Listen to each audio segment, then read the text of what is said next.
Hello મિત્રો, આજે ધોરણ 8 ની અંદર વિષય ગણિત ચેપ્ટર નંબર 5 વર્ગ અને વર્ગમૂળ. આજે આપણે સ્વાધ્યાય નંબર 5.3 ની અંદર પાઠ 3 જોઈશું. Question number 7. એક શાળાના ધોરણ 8 ના તમામ વિદ્યાર્થીઓ મળીને 2400 રૂપિયા એટલે કે 2401 પ્રધાનમંત્રી રાષ્ટ્રીય રાહત ફંડમાં ફાળો આપે છે. વર્ગમાં જેટલી સંખ્યા છે તેટલા રૂપિયા વર્ગમાં દાનમાં આપે છે, તો વર્ગમાં વિદ્યાર્થીઓની સંખ્યા કેટલી હશે? તો સૌપ્રથમ આપણે 2401 નો આપણે અવયવ પાડી દીધા. હવે આપણે શોધવાનું છે એવું કે વર્ગમાં દાનમાં કેટલા રૂપિયા આપ્યા, વિદ્યાર્થીઓની કેટલી સંખ્યા એ આપણે શોધવાનું છે. મેઇન પાર્ટ એ જ છે. તો સૌપ્રથમ આપણે મેઇન ટોપિક એટલે કે વર્ગમાં વિદ્યાર્થીઓની સંખ્યા કેટલી છે જોઈ લઈએ. તો ધારો કે વર્ગમાં વિદ્યાર્થીઓની સંખ્યા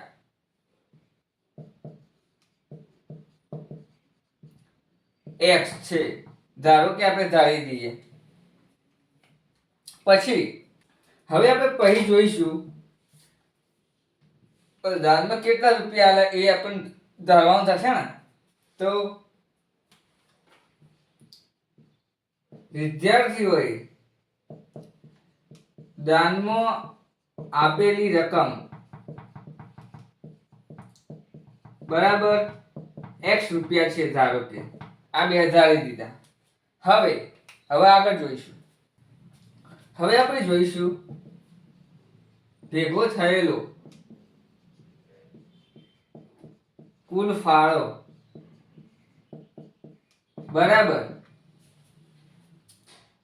દાનમાં આપેલી રકમ એટલે કુલ દાનમાં આપેલી રકમ ગુણ્યા શું છે? વિદ્યાર્થીઓની કુલ સંખ્યા.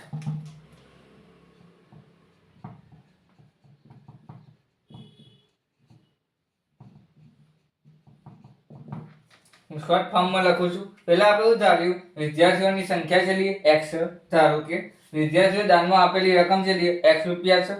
હવે આપણે શું કરવાનું છે? એકમ થયેલ કુલ ફાળો એ જેટલો ફાળો આપવાનો છે એની વાત કરવાની કે વર્ગમાં એકત્ર થયેલો કુલ ફાળો બરાબર દાનમાં આપેલી રકમ ગુણ્યા વિદ્યાર્થીઓની કુલ સંખ્યા. એકત્ર થયેલો ફાળો આપણે 2400 રૂપિયા એક આવ્યો હતો. હવે દાનમાં આપેલી રકમ આપણે ધારી હતી x રૂપિયા અને વિદ્યાર્થીઓની સંખ્યા આપણે x ધારી હતી. તો બરાબર છે x રૂપિયા એટલે કે x નો સ્ક્વેર. બરાબર. હવે આગળ જોઈએ. આ x નો સ્ક્વેર વર્ગમૂળમાં લઈ લઈએ. બરાબર. આને પણ વર્ગમૂળમાં લઈ લઈએ 2401. હવે શું કરીશું? 2401 ના અવયવ પાડીએ. ડાયરેક્ટ આપણને શોધતા ના આવડે, આપણે 2401 લઈ લઈએ. તો 2401 ના અવયવ પાડી દઈએ આવી રીતે. 343 × 2401, 49 × 343, 70 49 અને 1 7. હવે એને અવયવ આવી રીતે પાડી દીધા. 7 × 7 × 7 × 7 4 7 બે ની જોડી બની જાય છે. આગળના વિડીયો ના જોયો હોય તો મિત્રો જોઈ લેજો. એ વિડીયો જોશો તો આ વિડીયોની અંદર સમજણ પડશે. બે ની જોડી બની જાય. અહીંયા આપણે 7 કરી દઈએ ગુણ્યા 7 કરી દઈએ. 7 નો વર્ગ 49, 49 નો વર્ગ કાઢીએ એટલે 7 વધે. 7 નો વર્ગ 49, 49 નો વર્ગ એટલે કે વર્ગમૂળમાં કાઢીશું એટલે 7 વધે. તો 70 49. તો આપણને આન્સર શું મળ્યો કે વર્ગમૂળમાં 2401 નું વર્ગમૂળ શું નીકળશે? 49. તો x નો સ્ક્વેર એટલે કે x બરાબર આપણને 49 મળે. તો x નું વર્ગમૂળ કાઢીશું x સ્ક્વેર નું તો x જ આવે. એટલે x બરાબર આપણને 49 મળ્યા. એટલે કે વિદ્યાર્થીઓની કુલ સંખ્યા કેટલી હતી? 49. હવે બીજું એક્ઝામ્પલ નંબર 8 એટલે કે ક્વેશ્ચન નંબર 8 જોઈએ. એક બગીચામાં 2025 એવી રીતે રોપેલ છોડ છે. એક બગીચામાં 2025 રોપેલ છોડ છે. હવે પ્રત્યેક હારમાં છોડની સંખ્યા કુલ હારની સંખ્યા બરાબર થાય। પ્રત્યેક હારમાં છોડની સંખ્યા કુલ હારની સંખ્યા બરાબર થાય તો પ્રત્યેક હારમાં રોપેલ છોડની અને કુલ હારની સંખ્યા શોધો। તો કુલ હારની સંખ્યા આપણે કેટલી હશે એ શોધવાનું છે। તો સૌપ્રથમ કે બગીચામાં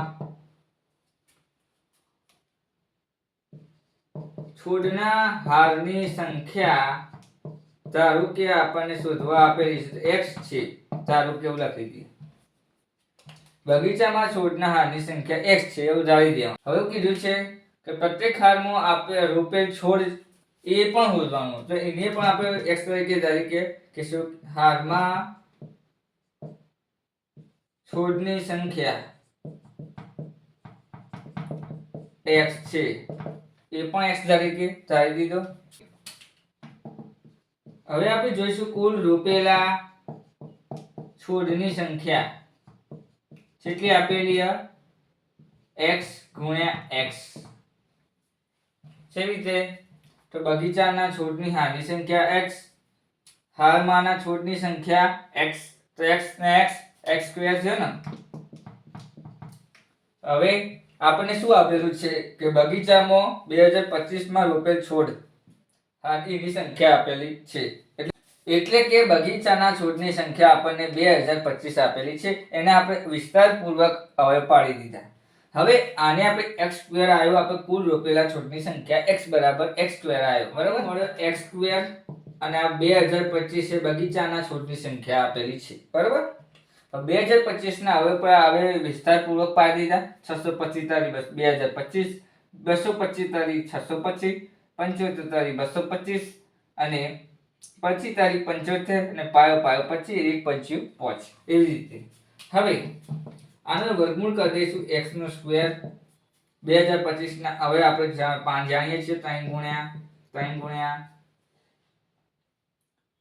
3 ગુણ્યા 3 ગુણ્યા 5 ગુણ્યા ને 5 ગુણ્યા, બરોબર। બે બે ની જોડી બધામાં બની જાય છે, જેમ કે આવી રીતે આ બે બે ના બે। હવે x નું વર્ગમૂળ કાઢો x જ વધે, એ તો આપણે જાણીએ છીએ। હવે 3 નો સ્ક્વેર ગુણ્યા 3 નો સ્ક્વેર ગુણ્યા 5 નો સ્ક્વેર, બરોબર। હવે થોડું એક સ્ટેપ વધી જશે, ગાઈડ ની અંદર ડાયરેક્ટ આપેલું છે, આપણે એક સ્ટેપ વધારીને પણ લખવું સારું, સમજદારીથી લખવું સારું। 3 નો સ્ક્વેર થાય 9 થાય, 9 નું વર્ગમૂળ 3 જ થાય, તો આને પણ 3 જ થશે। 5 નો સ્ક્વેર 25, 25 નું વર્ગમૂળ 5, ચલો જવાબ આવે 5 તારી 15, 15 તારી 45, તો આપણે 45 આન્સર મળ્યો x બરાબર। તો શું મળ્યું આપણને? કુલ હારની સંખ્યા, કુલ હારની સંખ્યા આપણને શું મળી? 45, આ એનો આન્સર। હવે આપણે જોઈશું ક્વેશ્ચન નંબર 9, 4, 9, 10 વડે નિશેષ ભાગી શકાય તેવી નાનામાં નાની પૂર્ણાંક સંખ્યા શોધો। તો પૂર્ણાંક સંખ્યા શોધવાની આલે એટલે કોક નું કોક આપેલું જશે, જેમ કે 4, 9, 10 આલેલી। હવે નિશેષને ભાગવા માટે લસા લેવો પડે, લસા કેટલો થાય જોઈએ। સૌપ્રથમ આવી રીતે લઈ લઈએ 4, 9 અને 10। બીજી રીતે પણ ભાગી શકાય, એમાં શોર્ટ ટ્રીકો 3 જાતની શોર્ટ ટ્રીકો લસાને શોધવાની। વિડિયો આગળનો ના જોયો હોય તો જોઈ લેજો મિત્રો, કે ખબર પડે તેથી। આવી રીતે લઈ લઈએ 4 ને ભાગવા માટે 2 દુ 4, 9 ને 9 તો પણ 2 ના ઘડિયામાં આવવાની, તો 9 ને એમને એમ જ લખી દઈએ। 5 દુ 10 ભાગી દીધા। હવે જે વધે એની વાત કરીએ। 1 દુ 2, 9 એમના એમ, 5 એમના એમ। હવે આ એક એમના એમ રાખીશું, 3 તારી 9। હવે એક એમના એમ, 1 તારી 3, 5 તો એમને એમ જ મૂકવાના। હવે 1 તારી 3 થઈ ગયા। હવે એક 5 એમના એમ રાખીશું, 1 એમના એમ, 1 એમના એમ, 1 પંચ્યું 5, બધા 3 એકડા થઈ ગયા। તો એ આપણે શોધવાનું થશે, 2 બગડા 2 તગડા અને 1 પોચડો મળે છે। તો આપણે જાણીએ છીએ કે આપણે શું કરીશું, પહેલા અવયવ લખી દઈએ 2 ગુણ્યા 2, 3 ગુણ્યા 3 ગુણ્યા 5, એના બરાબર અવયવ આનું ટોટલ થશે 180। 180 લખ્યા। હવે આપણે લસા શોધ્યો 180 મળ્યો, બરાબર। હવે આપણે શું કરીશું કે હવે આ જે રકમ આપેલી, હવે નાનામાં નાની પૂર્ણ સંખ્યા શોધવા માટે બે ની જોડી હોવી જોઈએ. પણ એમાં આની જોડી બને, આની જોડી બને, પણ આની જોડી તો બનતી જ નથી, તો પૂર્ણ સંખ્યા ના કહેવાય. તો આપણે એવું કહી શકીએ કે અવિભાજ્ય અવયવની 5 ની જોડી બનતી નથી. હવે 5 ની જોડી બનતી નથી ને એમાં 5 એડ કરવો પડે. ગુણાકારની રીતે 5 એડ કરવું જોઈએ. 5 વડે છે રીતે એડ કરીશું. તો સૌપ્રથમ આપણે અવયવ કેવા પાડ્યા હતા? 2 ગુણ્યા 2 ગુણ્યા 3 ગુણ્યા 3 ગુણ્યા અને 5 આવા પાડ્યા હતા. આપણે 180 હોય લખી દીધી, તો એનું આન્સર મળે તો આપણે લસા. હવે અને આપણે 5 ની જોડી બનાવવા માટે એક બીજો એડ કરવું 5, એટલે કે 180 ને 5 ને એડ કરીશું. આને 5 વડે ગુણ્યા, તો આને પણ 5 વડે ગુણવું પડે. આગળના વિડિયો ના જોયા હોય તો મિત્રો કૃપા કરીને જોઈ લેજો, તો વધુ સમજણ પડે તેથી. તો સૌપ્રથમ 5 ને 5 વડે કેમ ગુણ્યા એ પૂર્ણ સંખ્યાના વિડિયો મેં બનાવેલા છે, આગળ જોઈ લેજો મિત્રો. હવે જોઈએ, હવે 5 ને એડ કરીશું, 80 ગુણ્યા 5 કરીશું તો આપણને આન્સર મળશે 900. હવે બે ની જોડી થઈ જાય છે ને, તો બરોબર. તો બે ની જોડી બનતી હોય 80 ગુણ્યા 5 કર્યા તો 900 આન્સર મળ્યો. બે ની જોડી બનતી હોવાથી તો આપણે એવું કહી શકીએ કે 2 ગુણ્યા 2 3 ગુણ્યા 3. હવે આ પૂર્ણ સંખ્યા થઈ ગઈ કહેવાય. તો આપણે 900 એવું કહેવાય પૂર્ણ સંખ્યા છે. તો આપણે એવું લખી દેવાનું છેલ્લે કે 900 એ પૂર્ણ વર્ગ સંખ્યા છે. બસ આટલા સુધી જ લખવાનું. આપણે આટલે સુધી રાખીએ છીએ. વિડીયો ગમે તો લાઈક શેર અને કોમેન્ટ કરીને જણાવજો કે વિડીયો કેવો લાગ્યો. આવતા વિડીયોની અંદર નવી ટિપ્સની સાથે મળીશું. જય સતીમાં.